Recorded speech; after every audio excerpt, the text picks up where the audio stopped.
자, 여러분 안녕하세요. 홍진범입니다.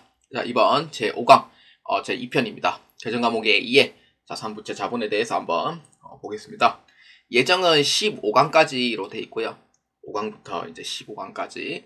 그래서 자산, 부채, 자본, 이 해당하는 이 개정과목, 그리고 해당하는 용도, 이러한 부분에 대해서 한번 세세하게 한번 보도록 하겠습니다. 자, 제1장. 자산의 개정 과목, 유동자산, 당좌자산에 해당하는 내용입니다. 자, 여기서 이제 한번 읽어볼까요?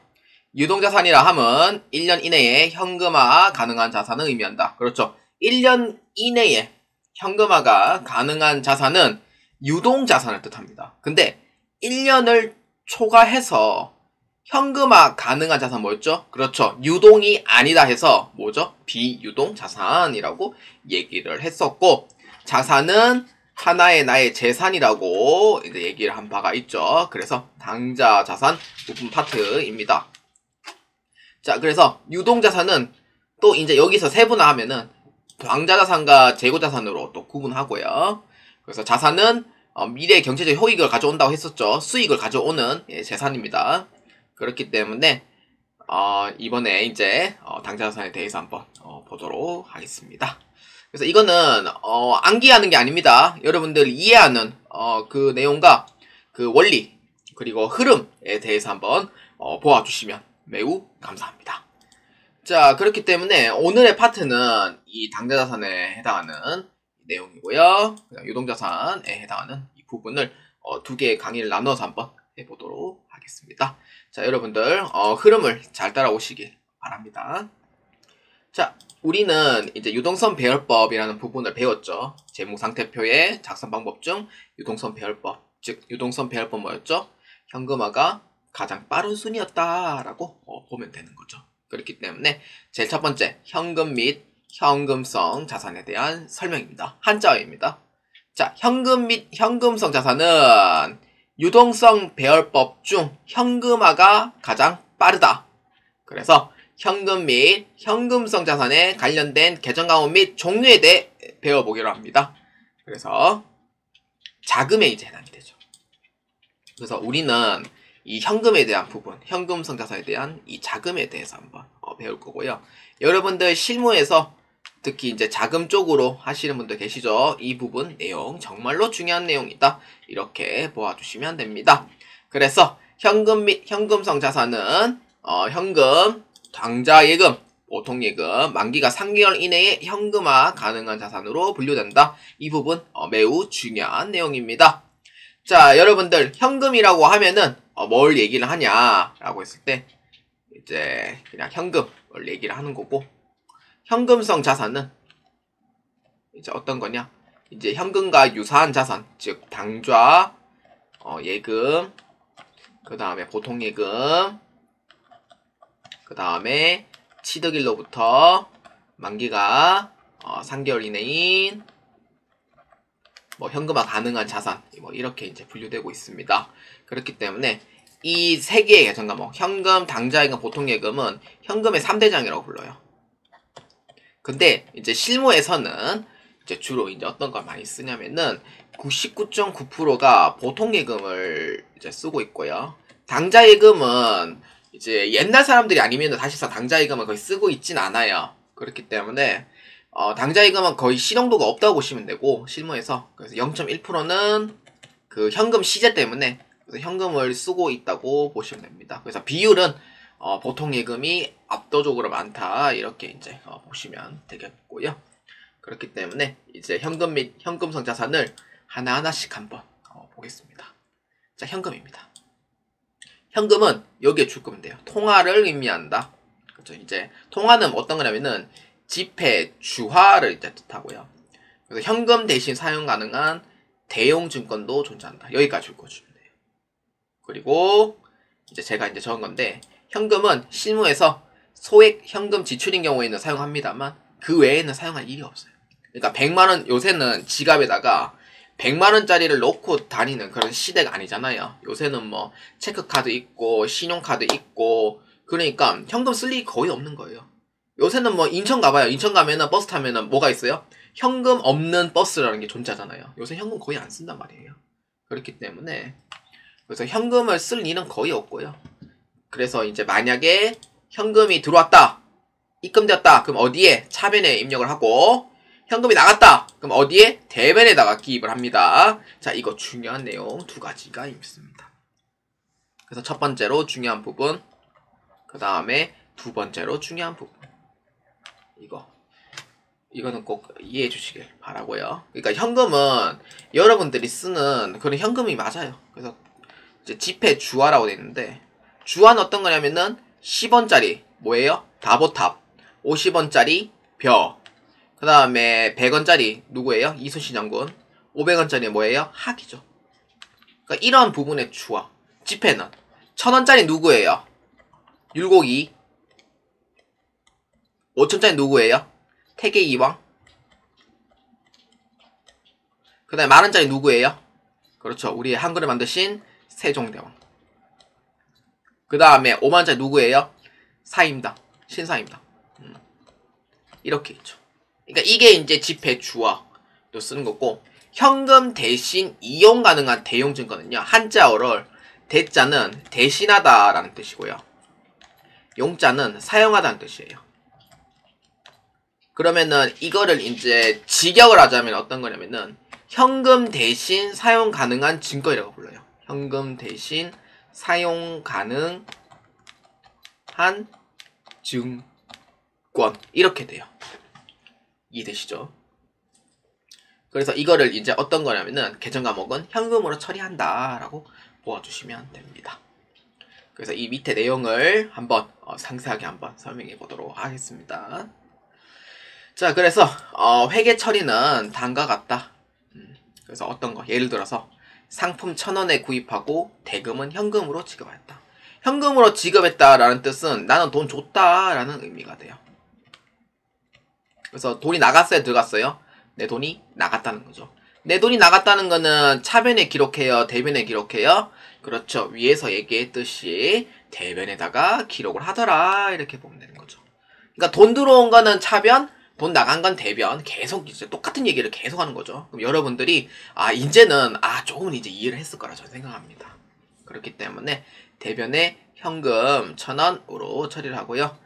상품은 이제 요것도 자산이죠. 그렇기 때문에 자산을 구입했다. 그러면 이 니콜 뭐냐면은 내 재산이 올라간다, 이렇게 생각하시면 돼요. 그래서 자산의 증가 어디에요? 차변에 기입한다, 이렇게 보면 돼요. 상품 1000원이라고 이렇게 이제 복식부기에 의해서 기록을 한다, 이렇게 보아주시면 되겠습니다. 자, 그래서 현금의 흐름 이렇게 이제 보시면 되겠습니다. 자, 그래서 현금이 이제 입출금에 대한 흐름은 다음과 같아요. 그래서 현금이 들어왔다라고 하면 어디로 기록하면 돼요? 차변으로 기록을 하는 거고, 현금이 나갔다라고 하면 어디로 기록하면 돼요? 대변으로 기록을 해주면 된다. 이렇게 적어주시면 되겠습니다. 그래서 어렵지 않게 내 돈 들어왔으니까 차변이고 내 돈 나갔으니까 대변이구나, 이렇게 생각해 주시면 됩니다. 단순하게 생각하시길 바랍니다. 어렵게 생각할 필요는 없어요.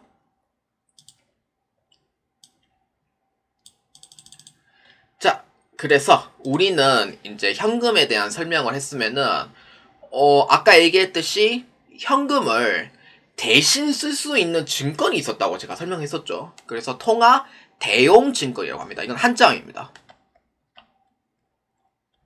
그래서 현금을 대신 사용하다. 현금 대신 사용이 가능하다. 이게 바로 통화 대용 증권이라고 부릅니다. 그래서 통화 대용 증권은 한자어라고 제가 설명을 했고요. 대신 사용한다는 의미가 됩니다. 이거는 실무에서 쓰고 있는 데는 아직도 쓰고 있어요. 근데 거의 사용하고 있지는 않다고 보시면 돼요, 실무에서는. 그래서 이제 회계 처리는 어떻게 하냐면은 회계장부에서는 현금으로 회계 처리합니다. 이해되시죠? 자, 한번 봅시다. 통화 대용 증권 대표적인 개정 과목 5가지. 이거는 이제 문제에서도 한 번씩 나옵니다. 회계관리 2급에서도 나오기도 하고요. 전산회계, 전산세무회계에서도 한 번씩 나와요. 그래서 통화대응 증권에 대한 종류는 꼭 알아두시는 게 좋고요.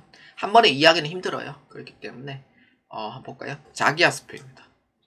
자기하수표는 지금 이제 제가 이제 80년대 마지막 생이긴 하지만 2000년대 생부터는 자기하수표라는 거 본 적이 거의 없을 거예요. 왜냐? 자기하수표는 사용을 안 합니다. 요새는 거의 사용 안 한다고 보면 되고, 그래서 10만원권 이상인 경우 자기하수표로 발행합니다. 자기하수표라고 돼 있으면은 문제에서 분계 연습할 때 자기하수표 돼 있으면은 계정 과목은 현금으로 처리하시면 돼요. 근데 자기하수표는 말 그대로 수표이기 때문에 수표법이라는 게 따로 있습니다. 그래서 이거는 함부로 주시면 안 돼요. 왜냐면은 그 수표 안에 이제 1년 번호를 조회하면은 누가 누구 건지 조회되거든요. 그래서 만약에 이제 수표를 주었다라고 하면은 경찰서에 신고를 꼭 하셔야 됩니다. 이거 함부로 쓰면 여러분들 수표법 걸립니다. 이거는 징역이에요. 잘못하다가. 그렇기 때문에 수표이기 때문에 현금으로 처리하는 거고요. 수표에 보면은 반드시 그 사용자의 그 서명란이 있어요. 그 서명을 하라고 돼 있습니다. 근데 지금은 편의점 알바 가서 자기수표 제시해봤자 뭐가 뭔지 몰라요. 이건 뭐예요? 라고 대답할걸요. 그렇기 때문에 자기수표는 현금이다 라는 정도만 기억해 주시길 바라고요. 그 다음에 중요한 내용, 시험 문제에서 여러분들 가장 많이 실수하는 부분 중에 하나가 이겁니다. 타임바ring 수표입니다. 이거는 사실 별거 아닌 것처럼 보이지만 실무에서는 거의 활용도가 없어요. 사실 활용도는 없는데 그 문제에서 분계 연습할 때 전3회계에서 이 문제가 나와요. 가장 틀리기 좋은 문제로서 시험 문제 나와요. 특히 그렇기 때문에 꼭 알아야 되고요. 그래서 이거는 거래처가 직접 발행하는 당좌수표입니다. 여기서 중요합니다. 거래처가 직접 발행하는 당좌수표. 이걸 타임바ring 수표라고 합니다. 동전바ring 수표라고 불러요. 그러니까 거래처가 직접 발행해준 당좌수표라고 하면은 이거는 현금이고요.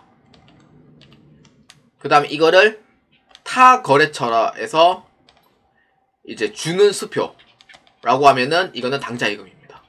이게 제일 헷갈릴 거예요. 오늘 수업한 것 중에서.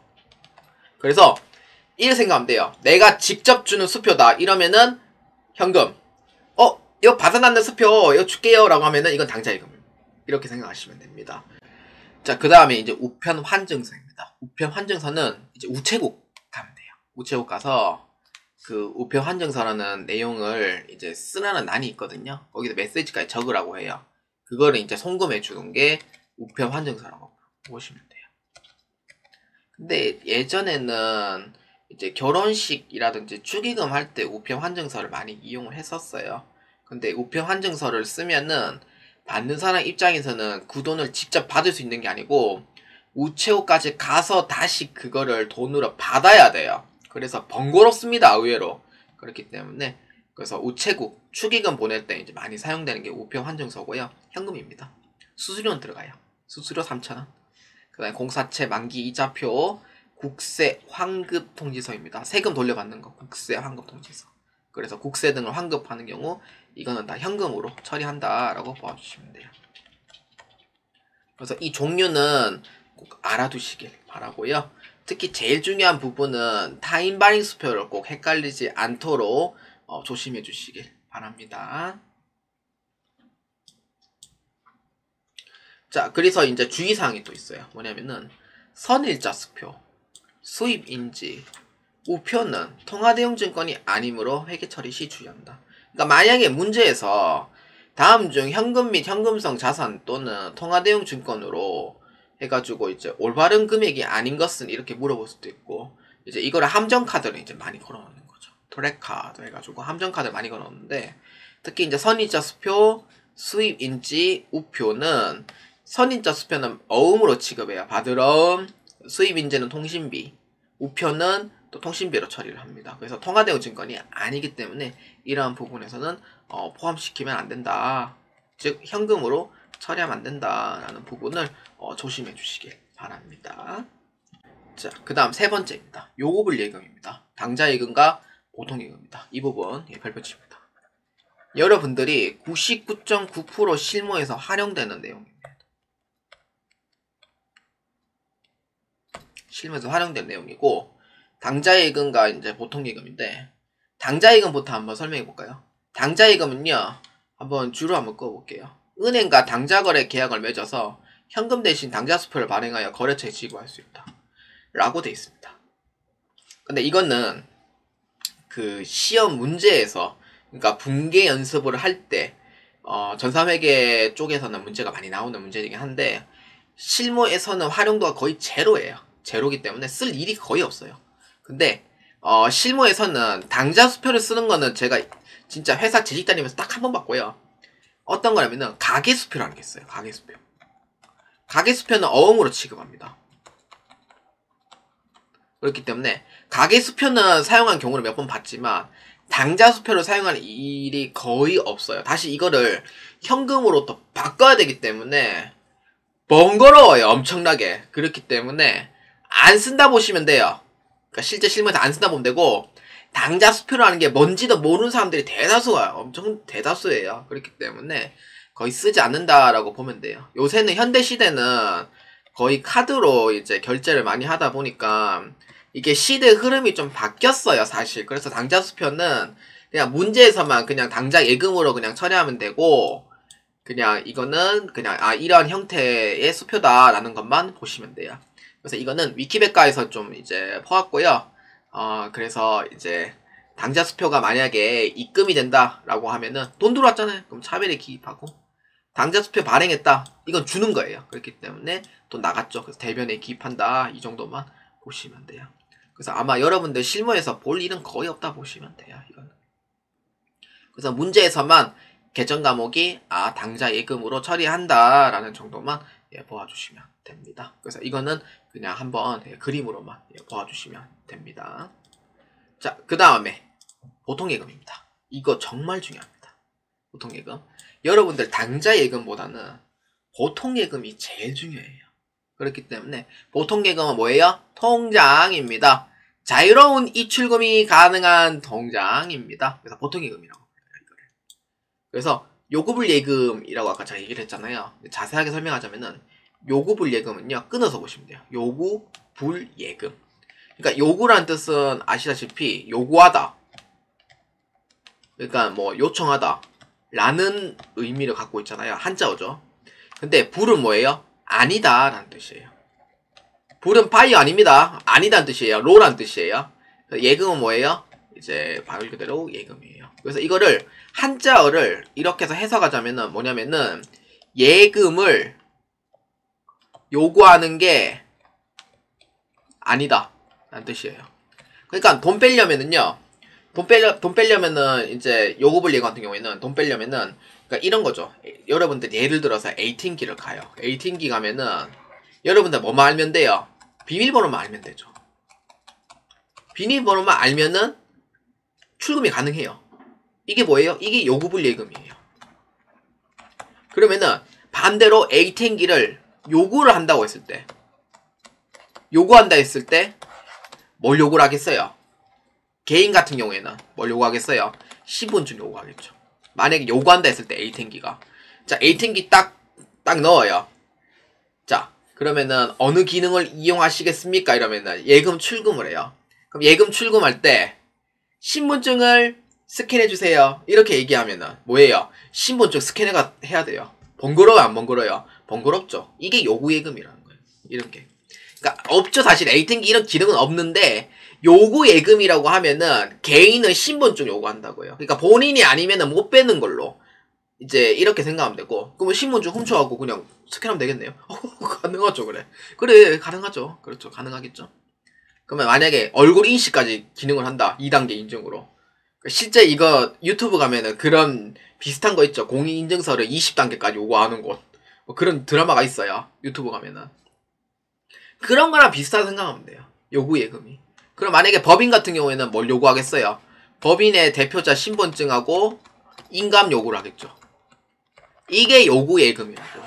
이런 게 요구예금이고, 요구불예금은 비밀번호 외에는 다른 걸 요구 안 한다고요. 그러니까 사람의 신상 정보가 없는 거는 요구불예금. 그러니까 예금을 요구하는 게 아니다. 그러니까 누구든지 비밀번호만 알면은 뺄 수 있다. 이런 게 요구불예금이고, 요구예금은 개인 같은 경우에는 신분증 요구합니다.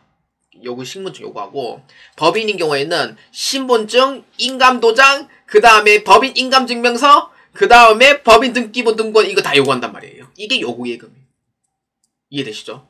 그러니까 요구예금은 절차가 복잡하다 생각하면 되고, 요구불예금은 절차가 매우 간편하다 이렇게 생각하면 돼요. 그래서 보통예금은 뭐예요? 요구불예금. 아무 조건 없이 자유롭게 입출금 가능하다라는 의미로 보면 돼요. 여러분들 통장 생각하면 돼요. 통장. 이해되시죠? 그러니까 외우지 마세요. 이거 이해만 하시면 돼요. 아, 보통예금은 나의 그 자유로운 입출금에 해당하는 통장이구나 라고 생각하면 돼요. 이거 이렇게 보면 되고, 그래서 보통예금이 만약에 돈 들어온다 그럼 어디? 차변에 기입해요. 내 돈 들어왔으니 차변. 그렇죠. 내 돈 들어왔으니 차변. 근데 만약에 돈 나갔다 그럼 뭐예요? 대변에다가 기입합니다. 이해되시죠? 현금하고 똑같아요. 그래서 당좌예금은 만약에 이제 당좌예금이 들어왔다, 돈 들어왔다 그럼 어디? 차변인 거고. 근데 만약에 당좌수표를 발행했다, 그러니까 돈을 준 거죠. 지급한 거죠. 그럼 내 돈 나갔다. 그럼 어디에요? 대변에 기록을 한다. 이렇게 이제 이해만 해주시면 돼요. 그러니까 여러분들이 회계는 왜 어려워요 이렇게 얘기하는 이유가 외우려고 해서 어렵다는 거예요. 외우려고 해서. 그러니까 이해만 하면 쉬워요. 자, 다시 한 번 더 복습해 볼까요? 아까 했던 거. 현금은 아시다시피 그냥 말 그대로 그냥 지폐 주화를 뜻하는 거죠. 그래서 만약에 내 돈 들어왔으면은 뭐예요? 차변인 거고, 내 돈 나갔으면 뭐예요? 대변인 거죠. 이렇게 생각하면 돼요. 그 다음에 보통예금. 보통예금은 여러분들이 쓰는 통장이구나 라고 생각하면 돼요. 이렇게 생각하면 돼요. 그렇지. 통장이구나. 문제에서 많은 요구를 하고 있진 않아요. 이런 문제에서는. 그렇기 때문에 통장이다. 핵심만 알면 돼요. 그래서 내 돈 들어왔네? 입금됐네? 그럼 뭐예요? 차변. 야, 출금해야 돼. 그러면 내 돈 나갔네? 그럼 뭐예요? 대변에다가 기록을 하면 되죠. 이해되시죠? 이렇게 해서 이해해 주시면 돼요. 자, 그래서 밑에 부분을 보면은 이렇게 돼 있죠. 당좌 예금 입출금에 대한 회계 처리는 다음과 같다. 그러니까 이렇게 보면 돼요. 상품 1,000원에 구입하고 당좌 수표를 발행하여 지급하다. 발행하여 지급하다는 거는 내 돈 나갔다는 거예요? 들어왔다는 거예요? 그렇죠. 내 돈 나갔다는 의미가 되죠. 내 돈 나갔으면 어디? 대변에 기록을 하더라. 이렇게 보면 되죠. 이렇게. 그러니까 상품은 자산이니까 내 재산이 올라갔죠. 그러니까 내 재산 올라갔으니까 자산의 증가 차변으로 처리하더라. 이렇게 보면 되고. 그럼 반대로 2번에 상품 1,000원에 판매하고 당좌 수표를 수령했다. 수령했다는 거는 내 돈 들어왔어요? 나간 거예요? 내 돈 들어왔다는 의미가 되죠. 어디에요? 위치가? 차변이더라. 이렇게 이제 보면 되죠. 내 돈 들어왔다. 차변. 이해되시죠? 그래서 당좌예금 1,000원, 자산의 증가, 상품 매출 1,000원, 수익의 발생. 이거는 이제 판매했으니까 판매 수익이죠. 수익의 발생은 어디였죠? 대변이었죠. 그래서 내 돈 들어왔으면 어디에요? 차변이더라. 이렇게 처리한다 라고 보아주시면 되겠습니다. 자, 그 다음 네 번째, 이제 현금의 마지막 파트가 됩니다. 현금성 자산입니다. 현금성 자산은요, 여러분들 이거를 잘 기억해주세요. 취득일로부터 만기일까지 3개월 이내인 경우 현금성 자산으로 분류된다. 어디까지? 만기일까지. 3개월 이내인 경우 현금성 자산으로 분류된다. 그럼 이거는 계정 과목을 뭘로 처리하냐면은 현금으로 취급을 한다라고 보면 돼요. 근데 실제 이제 전산 데이터에서는요, 만기가 3개월 이내라도 이거는 현금성 자산으로 인식이 안 되는 경우가 일반적이에요. 근데 이제 내용에서는 이제 이렇게 해서 얘기를 하고 있는 거죠. 그래서 재무제표에서는 현금 및 현금성 자산으로 분류된다. 그래서 취득일로부터 만기일 3개월까지 현금화 가능하다라는 뜻이 돼요. 현금은요, 현금, 당좌예금, 보통예금은 즉시예요? 아니면은 딜레이가 돼요? 즉시죠. 즉시 현금화 가능해요. 얘는 세 개가 좀 즉시 현금화 가능하다는 특징이 있고, 그래서 이거를 현금의 3대장이라고 부르죠.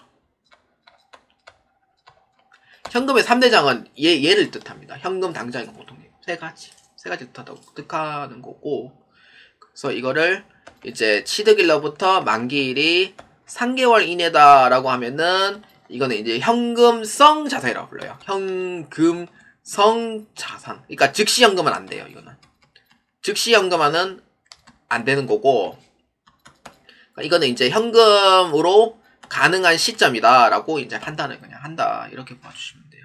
그래서 외울 필요는 없고요. 그래서 만기가 3개월 이내에 정기 예금 및 정기 적금, 그 다음에 양도성 예금 증서, 그 다음에 환매채, 뭐 이런 이제 내용 중에 이제 또 그 뒤에 내용이 있긴 한데 회계관리 2급에서는 깊게 얘기를 안 해요. 그래서 이 정도만 보아주시면 되겠습니다. 그래서 핵심은 뭐예요? 취득일부터 만기일까지 3개월 이내인 경우 현금성 자산이다. 이것만은 먼저 기억해 주시길 바랍니다.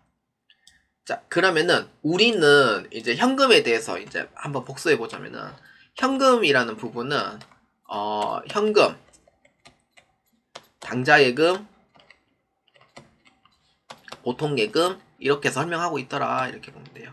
사실 현금은 원래 정식적으로 얘기하는 부분은 현금은 현금 하나만 얘기하는 거고, 이 두 개에 대한 부분은 본래 현금성 자산이라고 불러요. 이거를 그러니까 즉시 현금화 가능한 자산이긴 하지만, 현금이라는 이름은 현금에는 이름이 있으니 당좌예금, 보통예금은 현금이라기보다는 현금성 자산이라는 이름이 오히려 더 좀 가깝습니다, 사실. 그래서 이거는 대표적인 부분은 뭐냐, 즉시 현금화가 가능하더라, 이런 거죠.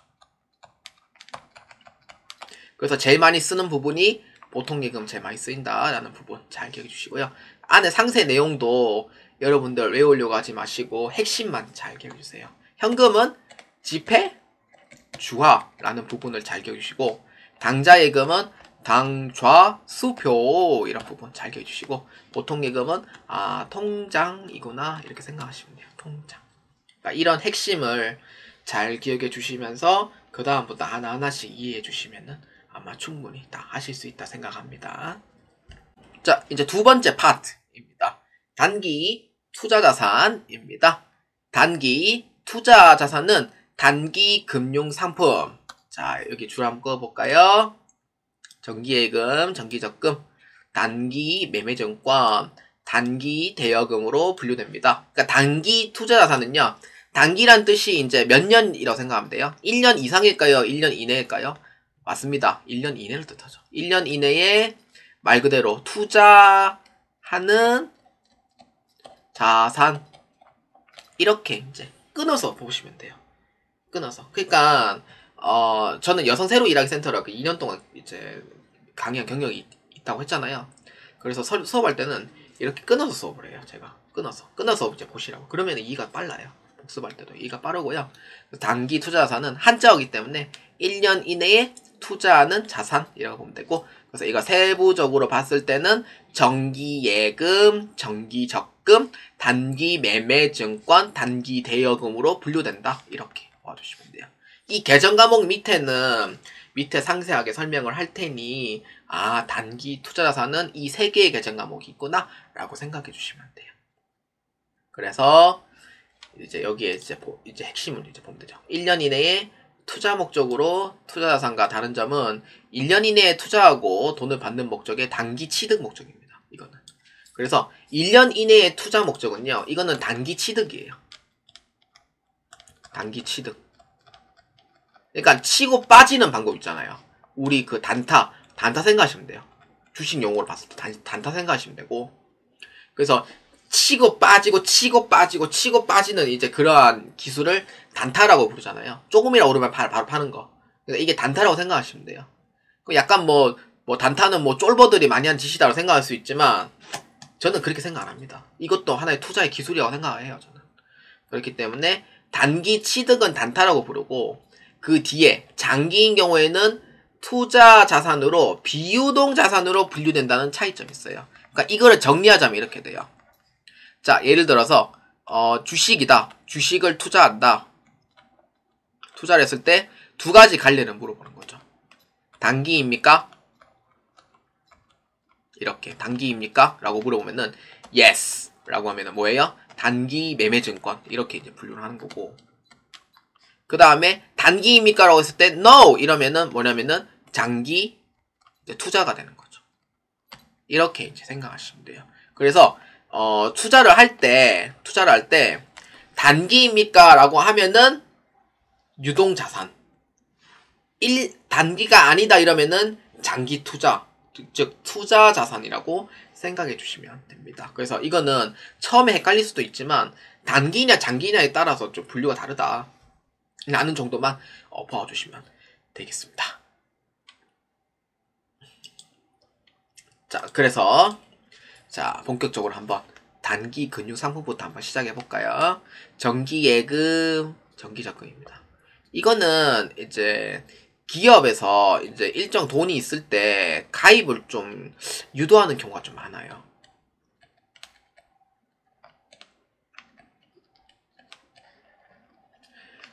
요새는 정기예금, 정기적금이 이제 예전에 이제 했을 때는 이제 8%까지 나온 적도 있었고, 옛날 7, 80년대에는 주식 투자한 것보다는 정기예금, 정기적금에 이제 이자율이 그때는 20%, 30%였대였거든요. 그래서 주식에 투자하는 사람이 바보라는 얘기가 나올 정도로 7, 80년대는 정기예금, 정기적금을 많이 했었어요. 근데 IMF가 들어가는 시기 이후부터 정기예금, 정기적금에 대한 인기가 완전히 내려가게 됩니다. 이자율도 엄청나게 내려가고요. 그래서 가입을 요새는 잘 안 합니다. 사람들이. 기업에서 이제 볼 때는 가입 유도를 좀 많이 하긴 해요. 그러니까 이거를 이제 정기예금 들어가야지 대출을 내줄 수 있는 상황이 되거든요. 그래서 이게 그러니까 순기능이라고 생각하시면 돼요. 그러니까 예금을 이제 넣어줘야지 기업 입장에서는 대출을 내주는 거고, 개인 사업자에서 대출 내주는 거고, 그 대출금을 갚음으로써 이제 이자도 이제 받고 이제 그런 수익을 얻음으로써 은행에 대한 선기능을 이제 하게 되는 거죠. 근데 요새는 이자율이 너무 비쌉니다. 특히 아파트 대출 받은 사람들 진짜 이자율 너무 비싸죠. 진짜 거의 월급에 한 달치 월급을 다 꼬라박아야 되는 그런 상황도 되는 게 요새는 대출 금리입니다. 그래서 좀 많이 안타깝죠. 그래서 정기예금과 정기적금입니다. 자, 정기예금과 정기적금은 여러분들이 생각하는 그 정기예금, 그 정기적금 맞습니다. 그래서 여기 이제 줄 거 주시면 돼요. 정기예금과 정기적금은 은행에서 예금을 해서 이자를 받는 형식으로 매달 적립하는 제도예요. 그러니까 1년 만기 정기적금, 1년 만기 정기예금을 들어가면은 50만원씩 만약에 적립을 하잖아요. 그러면은 1년이 되면 얼마냐면은 600만원 정도 쌓이는 거예요. 이때 600만원 정도 쌓이면서 거기에 이자율이 2%다라고 하면은 12만원 받는 거죠. 12만원 포함해서 이렇게 해서 이제 적금 가입을 해지시키는 거예요. 이게 바로 정기예금이다 이렇게 이제 보는 거고, 정기적금도 이렇다 이렇게 보면 돼요. 그래서 이제 만기가 되는 경우에는 이자도 이제 같이 받고 이제 처리를 하는 거고, 그래서 정기예금에 가입해서 이제 입금을 했다. 그러니까 정기예금을 그러니까 이제 입금을 했다. 그러면은 차변에 기입하고, 정기예금 만기가 되면은 정기예금을 이제 출금시켜 버리는 거죠. 이때는 대변으로 기입을 한다. 이렇게 보아주시면 되겠습니다.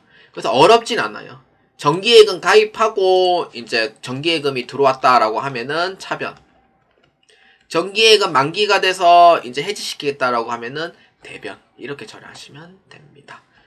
그래서 이거를 단순하게 생각해 주시면 되고, 여러분들이 생각하는 그 정기예금, 그 정기적금이 다 맞습니다. 그래서 분개 처리하자면은 다음과 같아요. 그래서 JB상사는 정기예금 1년 UM뱅크와 가입하고 매달 1,000원씩 보통예금으로 이체했다. 보통예금으로 이체했다는 거는 내 돈이 나갔어요, 들어온 거예요? 그렇죠. 내 돈이 나갔다. 이렇게 생각하시면 되죠. 그래서 보통예금 입장에서는 어디에 기록하면 돼요? 그래서 대변에다가 기입하면 되죠. 그렇죠. 대변에 보통예금 처리하고, 차변에는 정기예금이 들어왔어요. 정기예금이 들어왔으니까 뭐예요? 그렇죠. 차변에다가 기입을 해주면 된다. 이렇게 복식부기형으로서 처리한다. 이렇게 보면 돼요. 그래서 밑에 해설은 제가 이렇게 적어놨으니 나중에 복습할 때 꼭 한번 보아주시면 매우 좋습니다. 자, 그래서 이제 정기예금을 불입해가 이제 만기가 되는 상황이에요. 자, 볼까요? JB상사 정기예금 이제 1년 만기가 되어 유행뱅크 만기 12,000원과 이자 1,000원과 함께 보통예금으로 입금하였다.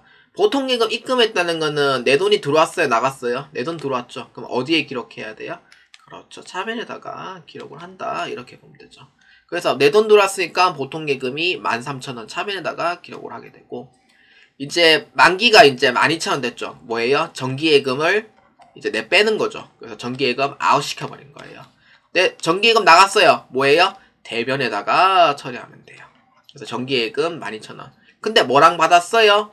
그렇죠. 이자와 함께 받은 거죠. 그래서 이거는 이자를 받음으로써 나에 대한 수익이에요. 그렇기 때문에 이자 수익, 즉 수익의 발생으로 이렇게 처리해 주시면 되겠습니다. 그래서 대변에 수익의 발생 이렇게 해서 해지할 때는 이렇게 처리한다라고 보아주시면 됩니다. 그래서 이거는 외우는 게 아니고요. 그 원리와 흐름을 잘 이해해 주세요. 그러니까 정기예금 이제 들어왔을 때 만기가 돼서 정기예금이 나갔을 때 이렇게 처리하는구나 라고 보아주시면 되겠습니다. 자, 그 다음 단기 투자자산의 두 번째 단기 매매 증권입니다. 문제에서 제일 많이 나오는 내용 중 하나예요.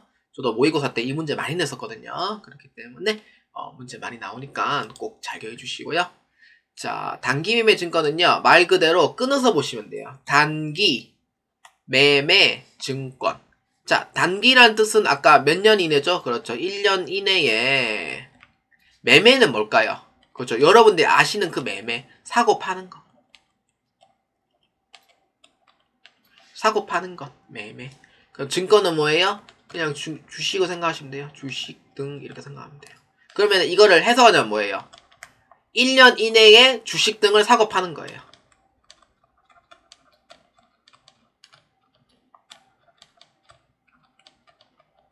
이게 단기 매매 증권의 정의라고 보시면 돼요. 한자어죠. 한자어를 끊어서 보시면은 이해가 쉬워요. 오히려. 근데 단기 매매 증권 이거를 이제 강의를 할 때 단기 매매 증권은 1년 이내 시세 차이 목적인데요. 이렇게 하면은 이해가 잘 안 돼요. 그래서 이거를 끊어서 보아주시면은 처음에는 시간 오래 걸려요. 사실 공부하는데 원래 오래 걸려요. 그래서 오래 걸리는 만큼 여러분들이 정성대로 준비하면은 합격 다 합니다. 다 이해돼요. 아시겠죠? 어렵지 않아요. 할 수 있어요. 자, 봅시다. 자, 단기 매매 증권은요 이렇게 돼요. 주식, 사채, 공채, 국채입니다. 하나 설명해 볼까요? 주식, 사채는 뭔지 아실 거예요. 공채, 국채 뭐냐 이걸 알아야 되죠. 공채는 공개 채용의 약자 아닙니다. 공채는요 지방자치단체의 채권이라고 생각하시면 되고요. 그러니까 돈을 빌려주는 거 이라고 생각하면 되고, 국채는 국가의 채권이라고 생각하시면 돼요. 그래서 돈만 있으신 분들은 국채하고 공채를 사들이는 사람들이 있습니다. 근데 이자율은 적어도 돈을 받는다는 보장성이 있다 보니까 국채하고 공채를 투자하신 분들도 꽤 많아요. 저도 예전에 생각이 있었는데 돈이 없어서 못했어요. 돈이 없어. 예. 못했어요. 예. 그래서 이렇게 이제 생각 있으신 분들은 공채, 국채도 알아보는 것도 좋고요. 투자 목적으로. 대신 이자율은 적습니다.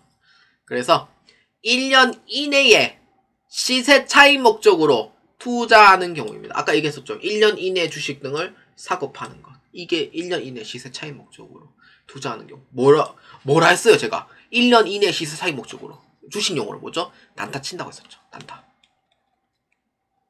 치고 빠지고, 치고 빠지고, 치고 빠지고, 치고 빠지고. 단타 이런 거. 근데 요새는 하나가 추가될 게 있어요. 주식, 사채, 공채, 국채 됐죠. 하나 추가되면 뭐냐면은 플러스 코인도 해당이 돼요. 코인.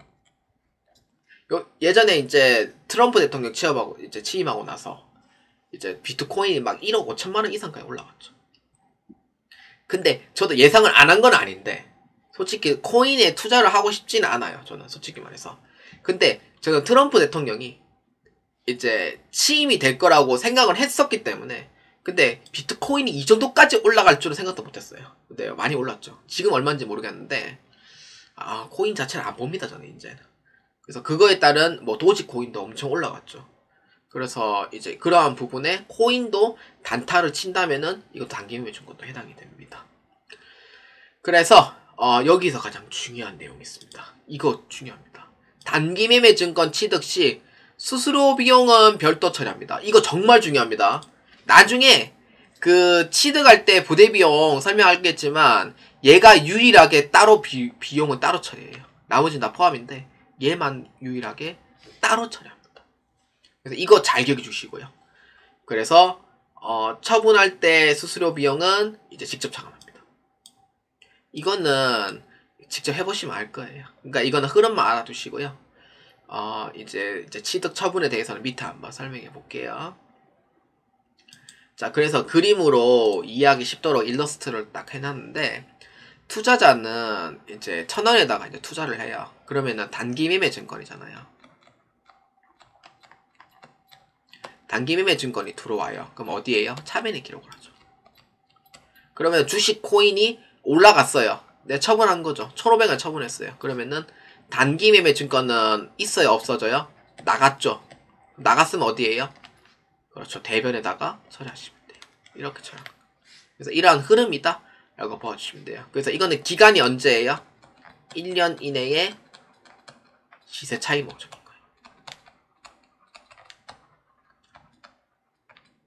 거예요. 이렇게 봐주시면 됩니다. 그래서 단기 매매 증권의 흐름은 이렇고요. 특히 이제 취득 시, 그 다음에 처분 시는 이거는 직접 분계 처리를 한번 해보면서 또 설명해 보도록 하겠습니다. 자, 1번입니다. 주식 코인 1,000원에 취득하고 수수료 100원을 포함하여 보통예금으로 이체하였다. 보통예금 이체했다는 거는 내 돈이 나갔어요? 들어갔어요? 내 돈 나간 거죠. 그렇죠. 내 돈 나갔으면 어디? 대변으로 기록을 하더라. 이렇게 보면 돼요. 그래서 어디? 대변에 보통예금으로 처리하면 돼요. 이때 보통예금 1,100원은 1,000원은 내가 투자하는 금액, 100원은 수수료 금액 같이 나간 거예요. 그래서 1,100원 기록을 하는 거고, 그래서 이제 주식 코인을 취득했다는 거는 들어온 거에 나간 거예요. 그렇죠. 들어온 거죠. 들어온 거는 어디? 차변에다가 기록하시면 돼요.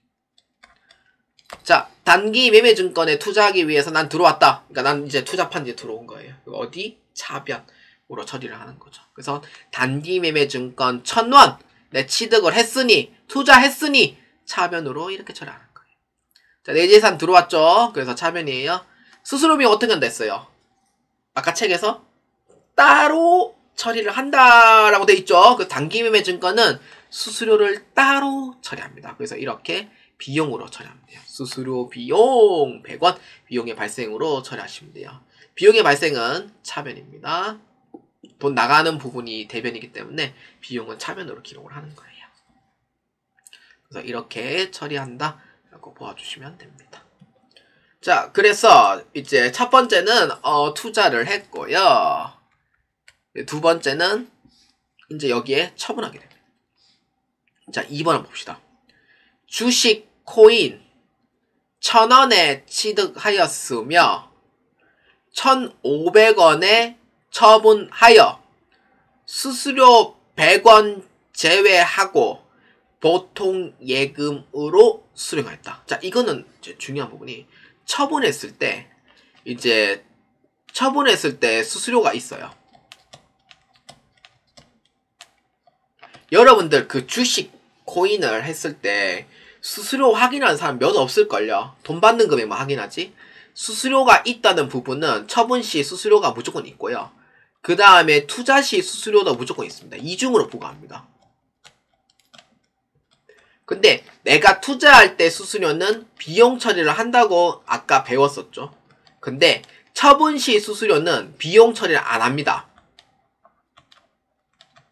그러면 어떻게 하냐면은 내 돈을 받는 금액에 그냥 차감을 시켜버립니다. 그냥 아예 그냥. 왜냐?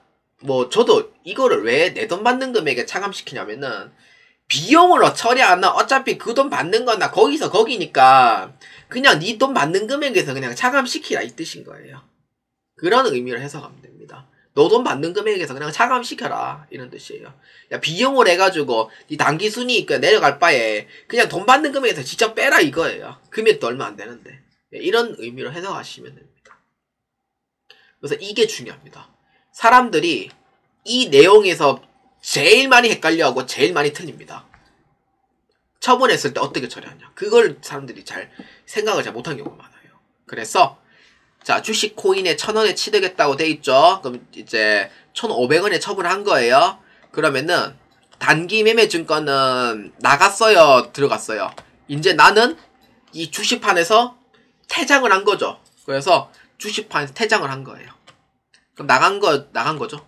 그럼 나간 건 어디예요? 대변에다가 처리하시면 돼요. 그럼 어디? 단기 매매 증권 1,000원으로 처리해요. 대변에. 이해되시죠? 그 다음에 실제로 돈 받는 금액은 얼마예요?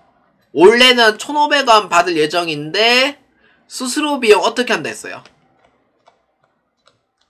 자, 취득했을 땐 따로였습니다. 처분할 때 어떻게 했어요?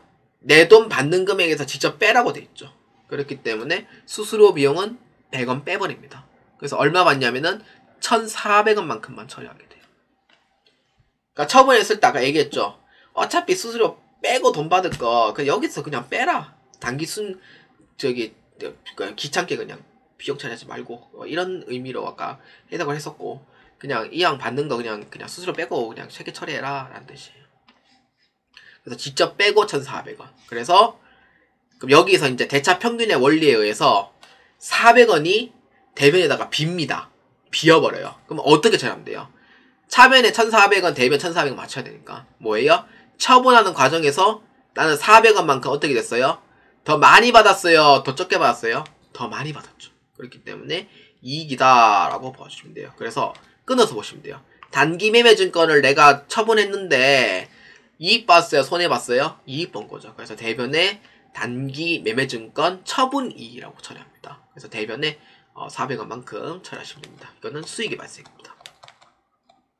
그러니까 이렇게 생각하면 돼요. 내가 투자하는 금액이 1,000원이면은 처분하는 금액이 1,400원이에요. 그럼 내가 투자하는 금액보다 올라가면 뭐예요? 이익이 돼요. 내가 투자하는 금액보다 내려가면 뭐예요? 손실이 돼요. 그러면 이익이에요? 손실이에요? 딱 봐도 이익인 거죠. 얼마? 400원만큼 나는 돈을 더 벌었으니까요. 그래서 이익이 된다. 이렇게 봐주시면 됩니다. 그래서 단기 매매 증권 처분이익 수익의 발생 대변으로 처리한다. 이렇게 보아주시면 되겠습니다. 아마 이제 슬슬 조금 헷갈리는 부분이 좀 있을 거예요. 그러니까 잘 가다가 이 부분은 좀 헷갈린다 라고 생각할 수 있는데 이 헷갈리는 부분을 여러분들이 확실하게 잘 기억해 주시고 연습을 꼭 한번 해보시는 걸 추천드리는 바입니다. 자, 그래서 여러분들을 위해 배려를 제가 딱 이렇게 해놨죠. 반드시 기억할 것. 자, 이거 중요합니다. 외우라는 의미 아니에요. 이해하세요. 이해와 흐름을 한번 이해해 주시면 됩니다. 외우라는 의미 아닙니다. 그래서 단기 매매 증권에 이제 내가 투자했다. 그러면은 수수료 비용 어떻게 해야 돼요? 그렇죠. 별도의 비용으로 처리한다 라고 되어 있습니다.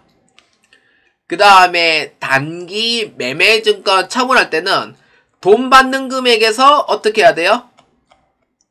그냥 빼라! 라는 뜻이에요. 돈 받는 금액에서 수수료 비용 있잖아. 그 어떻게 하면 돼요? 차감시켜라! 라는 뜻이에요. 이런 의미예요. 차감시켜라. 라는 의미로 해석하면 됩니다.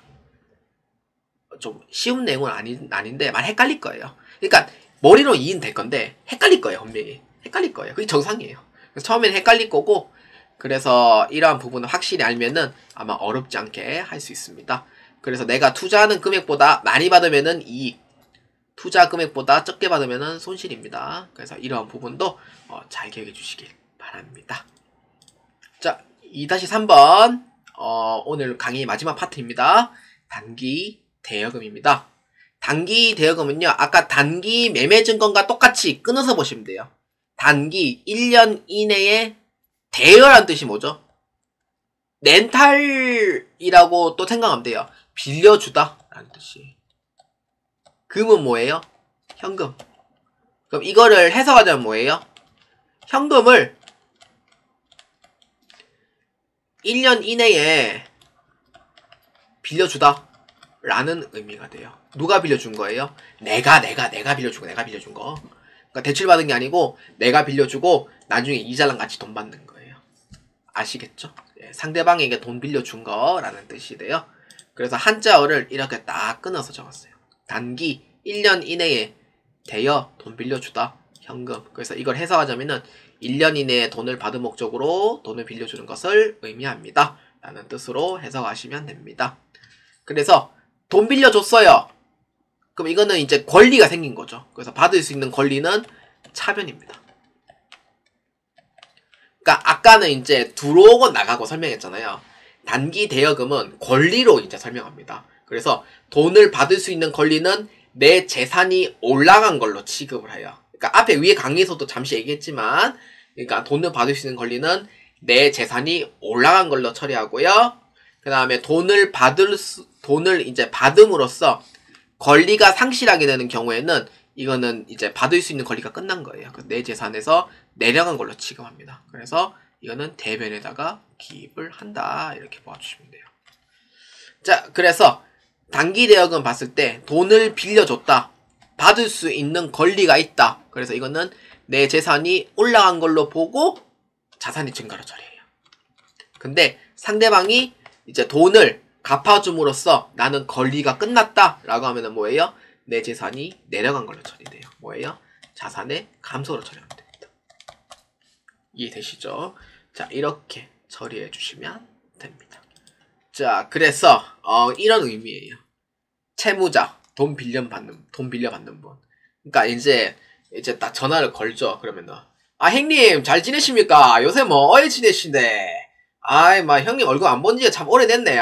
진짜 이거 뭐 염치도 없고 이렇게 전화를 주셔서 참 미안합니다. 이러면은 괜찮다. 뭔 소리고 얘기해봐라. 이렇게 이제 얘기를 하는 거죠. 그래서 이제 돈 빌려달라 얘기죠. 형님 돈 빌려주세요. 1년 이내 갚아드릴게요. 이자까지 드릴게요. 이러면 이제 돈을 빌려줍니다. 이렇게. 그럼 채권자는 이제 돈 빌려주신 분이죠.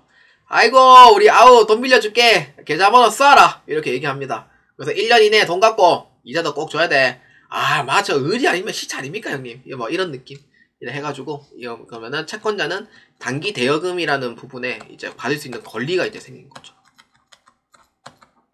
권리가 발생한 거고, 그럼 돈 빌려받는 부분은 이제 차입으로 이제 봐요. 그래서 이거를 단기 차입금으로 처리합니다. 그래서 이거는 부채성 계정 과목이에요.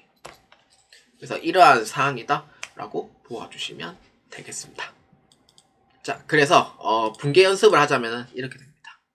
아우에게 자금이 필요하다 해서 1,000원 빌려주고 보통예금 이체했습니다. 돈 빌려준 거잖아요. 보통예금 이체했으면은 내 돈 나갔어요? 들어갔어요? 그렇죠. 내 돈 나간 거죠. 내 돈 나간 거는 항상 어디? 대변으로 기입하더라. 이렇게 보면 돼요. 보통예금 1,000원 이렇게 처리한 거고, 그 다음에 돈을 빌려줬다는 거는 내가 받을 수 있는 권리가 있는 거예요. 받을 수 있는 권리가 있다는 거는 내 재산에서 올라간 걸로 취급하시면 됩니다. 그래서 자산의 증가, 차변에 처리해 주시면 됩니다. 그래서 빌려주고, 그래서 아오에게 빌렸던 1,000원을 받았습니다. 그래서 보통예금으로 받았다고 돼 있죠. 그럼 이건 내 돈 들어왔어요? 나간 거예요? 내 돈이 들어온 거죠. 그 뭐예요? 차변으로 기록을 합니다. 이렇게. 그러면은 어떻게 처리하면 돼요? 차변 내 돈 들어왔으니까. 그렇죠. 보통예금 처리하면 되죠. 내 돈 들어왔으니까. 그 다음에 이제 돈을 받음으로써 권리는 어떻게 돼요? 내가 돈을 이제 받으러 갈 수 있는 권리는 어떻게 돼요? 끝났죠. 상실된 거예요. 상실된 거는 뭐예요? 내 재산에서 어떻게 돼요? 나간 걸로 취급합니다. 그래서 대변으로 처리하고, 이자는 받았으니 나에게 있어 수익인 거죠. 그래서 수익의 발생 대변으로 처리하시면 됩니다. 그래서 이런 흐름이다 라고 보아주시면 되겠습니다. 자, 오늘 5강 이제 당좌자산 파트 1은 여기까지 진행하도록 하겠습니다. 오늘 배웠던 파트는요, 현금, 그 다음에 당좌예금, 보통예금에 대해서 현금의 3대장에 대해서 배웠습니다. 현금은 지폐 주화라는 부분을 잘 기억해 주시고요. 당좌예금은 수표, 당좌 수표, 보통예금은 자유롭게 입출금이 가능한 통장으로 먼저 기억해 주시길 바라고요. 분계 연습은 이제 이런 부분을 이제 조금 파악하면서 한번 분계 연습도 꼭 한번 보아주시길 바라고요. 그리고 이제 정기예금, 그 다음에 정기적금에 대한 설명을 했었고요. 정기예금 가입은 차변, 정기예금 불이분 차변, 정기예금 해지는 대변이라고 얘기를 했었고, 그 다음에 단기 매매 증권 1년 이내에 시세 차익 목적으로 하는 거 얘기를 했었죠. 그래서 취득할 때는 수수료 비용 어떻게 한다 했어요? 별도의 비용을 처리한다. 그 다음에 단기 매매 증권 처분할 때는 어떻게 해야 돼요? 그렇죠. 내 돈 들어오는 금액 직접 빼서 처리를 해주면 됩니다. 그래서 그 차이 잘 기억해주시고요. 그 다음에 단기 대여금은 이제 받을 수 있는 권리, 즉 권리를 의미를 합니다. 그래서 권리는 이제 권리가 있으면은 차변, 권리가 끝나면은 대변으로 처리한다. 이 부분 꼭 잘 기억해주시고요. 흐름을 잘 기억해주시길 바랍니다. 여러분들 절대 외우지 마시고요. 이 원리와 흐름을 잘 기억해주시기 바랍니다. 그래야지 아마 올해 기럽기에 많이 남게 될 거예요. 자, 오늘의 이제 5강의 내용은 여기까지 진행을 하도록 하겠습니다. 자, 다음 6강에서는요, 매출 채권 및 어음에 대해서 한번 설명해보고 그 다음에 기타 채권에 대한 내용을 설명하도록 하겠습니다. 여러분들 오늘 강의 매우 감사하고요. 다음 6강에서 뵙도록 하겠습니다.